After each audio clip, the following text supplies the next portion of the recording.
My name is Jamie, but you could also call me SheLikesThc like it says down there, but whatever you want though. Welcome back to my channel. If you've been here before, here I smoke weed legally and responsibly in the state of Nevada and in the comfort of my own home. However, I do not promote the use of cannabis or any other drugs in my videos. My videos are intended for audiences over the age of 18 years old and are also for education and information purposes, so welcome. Other than that, I am also a big drug policy reform advocate, and you can find my series, Let's Talk About Drugs, where I educate you guys all on different drug substances that are out there. I already have one on alcohol, cannabis, psilocybin, mushrooms, crack cocaine, MDMA, LSD, synthetic opioids, and today's actually going to be the continuation of that series because today we're going to be discussing methamphetamine use. So if you guys are interested in learning more about that drug substance, then go ahead and keep on watching. I'll go ahead and heat up a dab, which is a concentrated form of cannabis for those who don't know. And yeah, we'll just get right into this video. So I'm going to be dabbing some Black Mamba in this video. It's this batter right here. It has 69% THC and the terpenes are delta-limonene, beta-caryophyllene, alpha-pinene, beta-pinene, and beta-myrcene. So this is more of a sativa kind of high since pinene does give you alertness. If you guys also consume cannabis without my influence, but because you decide to do so, go ahead and let me know what strains you're smoking on down below. All right, this is ready. Cheers, guys. Let's talk about methamphetamine today.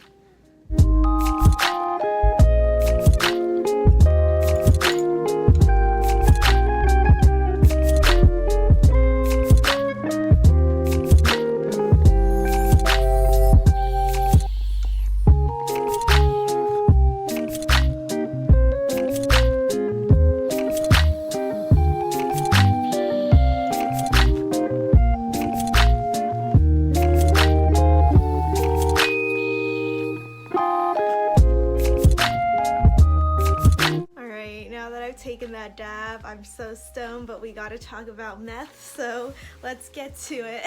I'm gonna be using Drug Policy Alliance as a source in this video. I've used them as a source in many of my other Let's Talk About Drug videos that I've done in the past. And the Drug Policy Alliance is also an awesome nonprofit that wants to advance the policy and attitudes to reduce the harms of both drug use and drug prohibition. And they also want to end the war on drugs as I do, so yeah, I support them very much, and you could check out all of my sources that I'll have linked in the description below. They also have a short video on methamphetamine here on YouTube that I'll link below as well.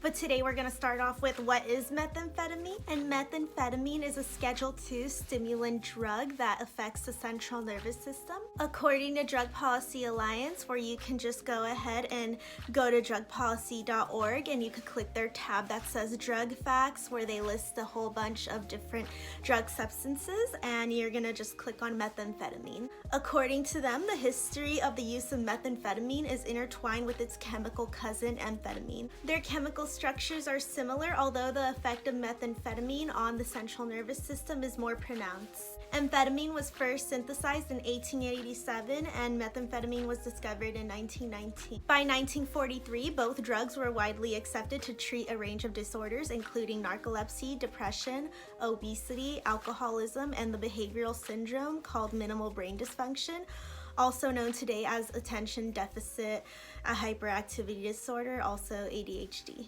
Amphetamine was widely used following World War II because it kept combat duty soldiers alert.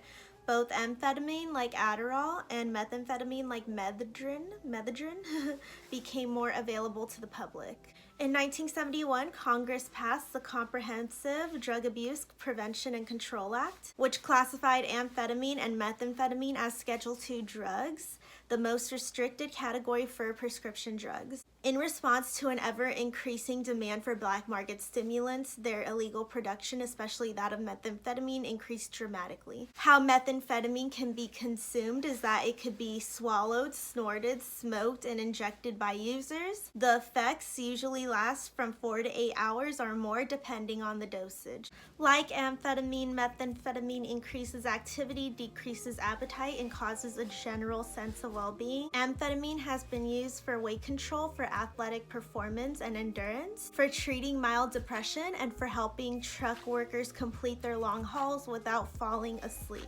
Methamphetamine has been widely marketed to women for weight loss and to treat depression. However, long-term increased use of methamphetamine can cause sleeplessness, loss of appetite, increased blood pressure, paranoia, psychosis, aggregation, disordered thinking, extreme mood swings, and sometimes hallucination. Many users become physically run down, which leaves them susceptible to illness. The discontinued use of methamphetamine by heavy users will create withdrawal symptoms, including severe depression, lethargy, anxiety, and fearfulness. Such effects are less pronounced with oral use and in lower dosages. Methamphetamine production is a relatively simple process, especially when compared to many other recreational drugs. Pharmaceutical methamphetamine is still available legally under the brand name Desoxin, but only infrequently prescribed to treat severe obesity, narcolepsy, and ADHD. Pharmaceutical amphetamine is available by prescription under a number of brand names, most notably Adderall, while other amphetamine-like stimulant medications are also widely prescribed, such as Ritalin, but they're commonly prescribed to treat narcolepsy, ADHD, fatigue, and depression. Although these two are not available to enhance productivity or wakefulness, amphetamine is commonly used in that way. This has created a divide between those who have health insurance and are able to obtain stimulants through legal means,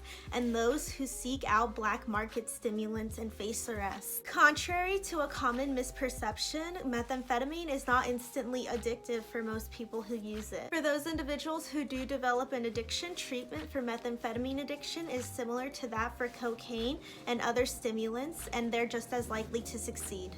Nationally, methamphetamine use is not on the rise, though there are regional differences. The proportion of Americans who use methamphetamine on a monthly basis has hovered in the range of 0.2% to 0.3% since 1999. Almost 11 million Americans have tried methamphetamine at least once, far fewer than those who have tried inhalants, which is around 23 million, psychedelics, 34 million, cocaine, also 34 million, or cannabis, 100 million. Of those 10.3 million, only 1.3 million used methamphetamine in the last year, and only 512,000 used it within the last 30 days. The estimated number of semi-regular methamphetamine users in the US, those who use once a month or more, equals less than 1/4% of the population, 0.2%. If you would like to learn more about methamphetamine and amphetamine, then go ahead and go to drugpolicy.org. They have plenty of resources there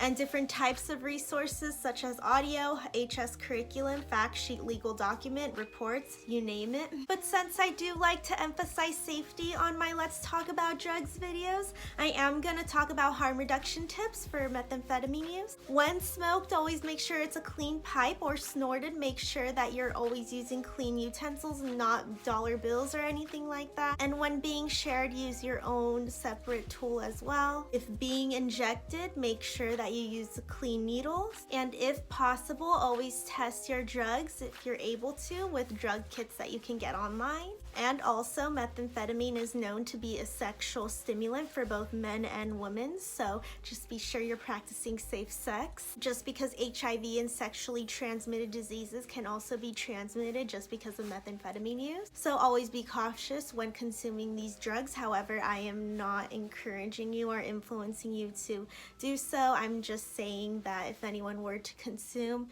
these are the ways that you can practice it safely. And also, once again, my videos are only for entertainment and education purposes. That's about all that I have to say on methamphetamine use. I'm gonna go ahead and end this video off with another dab, of course. I do plan on continuing this series, so if you enjoyed my video, go ahead and subscribe to this channel if you're not. I also do upload cannabis content and vlog style content, like I have gaming videos on this channel. So yeah, if you're interested, subscribe and click that like button if you like this video.